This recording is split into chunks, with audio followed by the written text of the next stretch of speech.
the best tools and grant-getting tips from your state capital. I'm Ed Highland in Austin, Texas, and this is AUBER TV.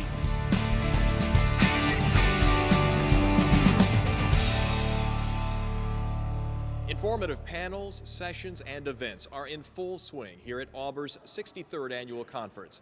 Hi, I'm Ed Highland for AUBER TV. A change at the top as leadership of AUBER changes hands. There was a ceremonial passing of the baton.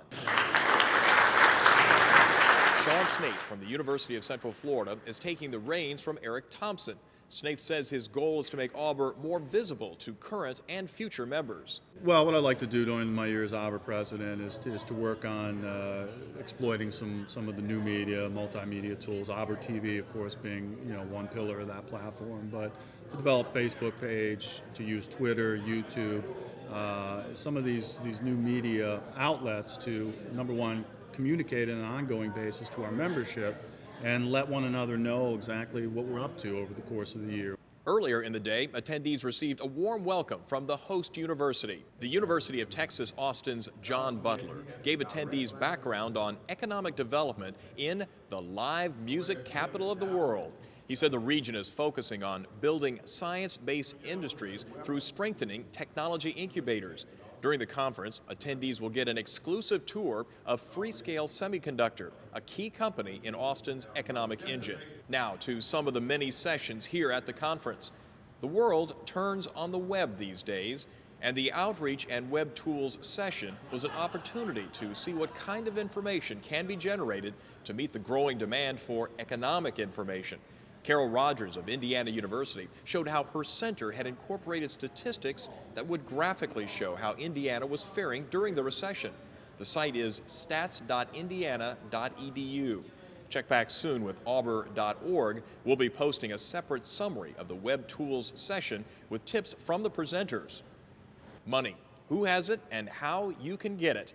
That was the focus on this panel on grants.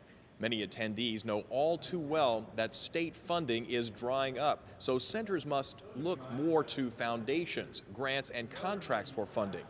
Panelists said centers have to find ways to make their products more valuable to people who have those sources of funding, but at the same time, centers must remember to build on their strengths. The most important thing is to leverage talents and skills that you already have. So if there are programs that you're working on, perhaps you can build off of something like that to come up with that new idea for this state agency or that. Obviously, it doesn't make any sense to try to do something that you have no expertise in. Panelists also encouraged attendees to communicate often with folks in the state capitol. Centers can also work closer with their advisory boards and leverage their members' connections. The session also encouraged centers to be more visible in the media, a technique that helps build the case for funding more research. Now, later in the conference, AUBER is offering training to attendees on exactly how to better work with members of the media. AUBER seeks to find solutions and recognizes that includes solutions for unique or out-of-the-ordinary research work. Southeastern Louisiana University, for example, presented their work on the potential economic impact of Sunday liquor sales, which included data from spending at restaurants and state parks.